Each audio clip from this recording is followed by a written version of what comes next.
The uncanny threat of the terrible Tinkerer. He looks so harmless, and yet the Tinkerer is one of the greatest menaces I've ever faced.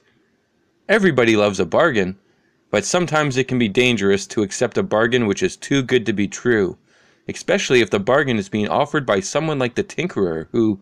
But wait, let's see how it all began, and how it took Spider-Man to finish it.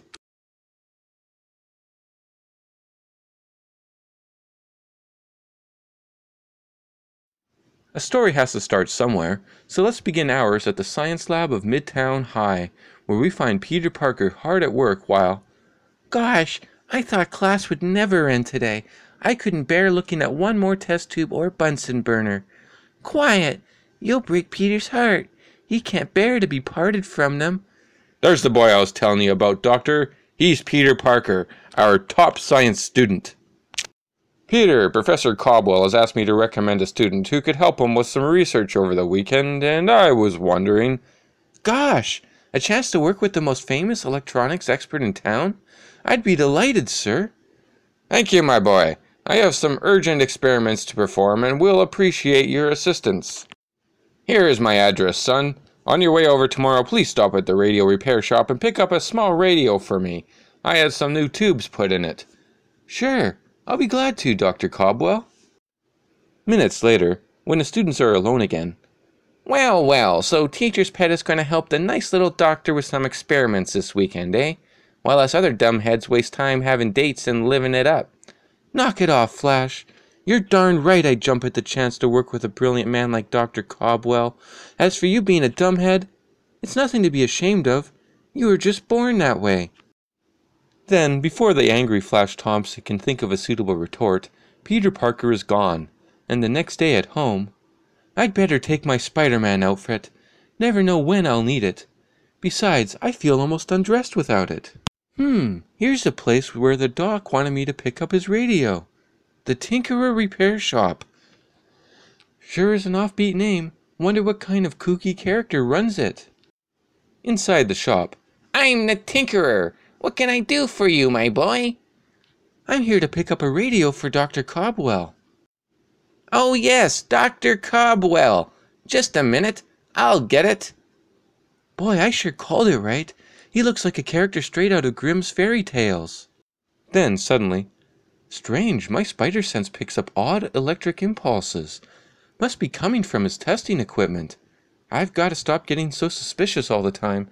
The Tinkerer looks about as dangerous as a second-hand cream puff. Meanwhile, in a soundproof basement workroom, directly under the shop, Dr. Cobwell is ready for his radio. It is one of our special jobs. Good. I have just finished it. He may have it now. I have just inserted our special device.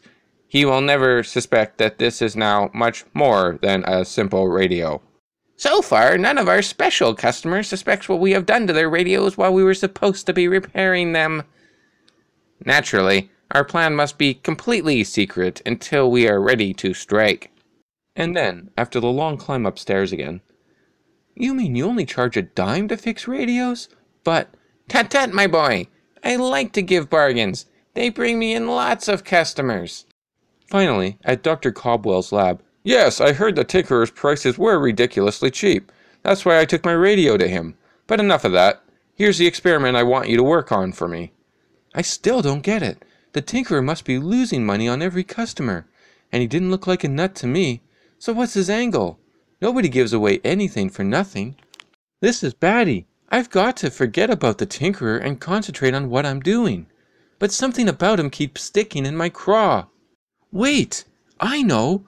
Those electrical impulses which I sensed in his shop. Now I sense them here. The part of me which is Spider-Man is reacting suspiciously to them. I've got to check this out. But where can the impulses be coming from? The radio is shut off, and Dr. Cobwell doesn't have any other electrical gadgets operating now. He's putting on his coat. This is my chance. As soon as he leaves... I have to lecture at the Institute now, Parker. I'll be back in a few hours.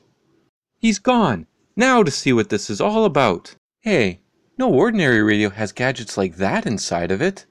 There's where the impulses are coming from, even with the set off. That does it. Now I'm through kidding around. Now Spider-Man is going to take another look-see at the Tinkerer's shop. The place is closed for the day. Well, that won't stop me. I'm getting those same strange impulses again. They're coming from below. Wow, no innocent little repair shop ever had a basement workroom like that before. It's more like a concrete reinforced dungeon. Lucky the door's open. Guess they're not expecting visitors. And, inside the isolated workroom, "You have done your work well, Tinkerer. We are almost ready to strike." "Yes! Our electronic spy devices hidden in radios belonging to important Earthlings have enabled us to learn much about their strengths and weaknesses before we attack this unsuspecting planet." "Quiet. I am processing the latest pictures relayed back to us by our pinpoint TV spy device which you planted in the radio of a military leader." "How clearly we can hear and see! My devices never fail." "Silence! I must remember what they say." I summoned you, Colonel, to discuss our plans for the defense of our eastern seaboard in case of a surprise attack by any hostile force. So that's what it's all about. They're enemy aliens from another planet, using some sort of eerie spy devices which they place in our radios in order to learn our military and scientific secrets. A spy! My spider instinct warns me. Someone is behind me. Phew, not a second too soon. Now, no place to go but inside. A costumed Earth creature! Seize him! It's not going to be that easy, buddy boy. See what I mean? Look, he can climb sheer walls. He is no ordinary Earthling. He is Spider-Man! Get him! If he escapes with knowledge of our plans, we are lost. Ha! That inverter mechanism thrown at him loosened his grip on the ceiling. He's falling. Now we have him. Render him helpless. We can overwhelm him by sheer weight of numbers. I've got news for you. It's been tried before.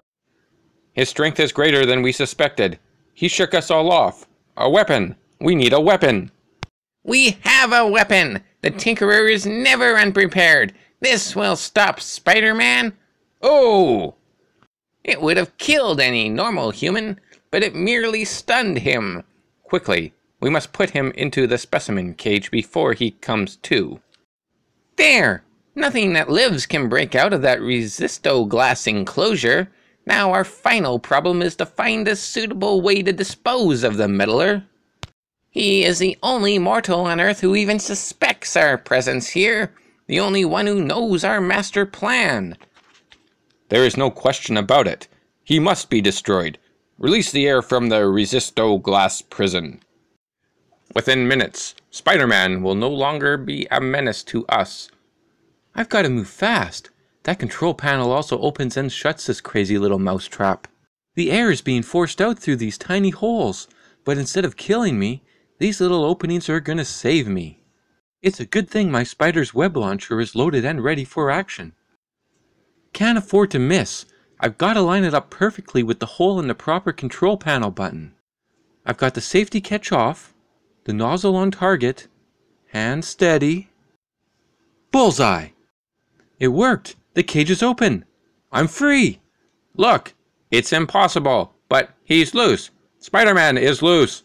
Who do you think you are? The town crier? You fool! You jarred my arm. I've destroyed our control panel.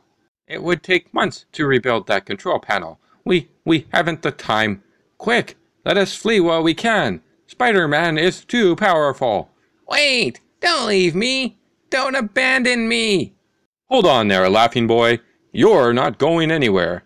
They were just doing their duty to whatever planet they were from, but you traitor! The smoke! The burning control panel! It put the whole place on fire! Stop struggling, Tinkerer. I'm trying to save you. No! Let me go! Take your hands off me! Nobody touches the Tinkerer! Can't see! The smoke! It's blinding me! Choking me! Got to get away! Just in time. Couldn't have lasted much longer. But the building is a total wreck. It'll be reduced to ashes in minutes. I hear sirens. Fire engines. Someone must have turned in the alarm. I've got to disappear. Look, it's Spiderman! Maybe he started the fire. But why? Meanwhile, a strange spacecraft begins to streak away from Earth. Safe at last. Press the button, which will destroy all our spy devices by remote control. It is done. We can never again return to Earth. They will be on guard from this day on. And back at the laboratory of Dr. Cobwell, I've re-examined the radio and it's perfectly normal now. No devices, no impulses, nothing. Here comes Dr. Cobwell. He looks excited. My boy, I just saw the most startling sight. As I was returning from the lecture in my car, I glanced skyward, and I could have sworn I saw a spaceship of some sort fading into the atmosphere. Really? What did it look like, sir? Well, it was sort of, what am I saying? I must have imagined it. Nobody would believe me anyway. I have no proof. People will think I'm a typical absent-minded professor. Forget it, Peter. Let's get back to work. Sure, Doc. And yet, I was so sure. I know how the Doc feels. If not for this mask I yanked off the Tinkerer at the last minute, I might not believe it myself. But I'd better never mention this to anyone. It would be too hard to explain how Peter Parker knows so much about the Spider-Man's adventures. The beginning of more and greater Spider-Man adventures, starting next issue.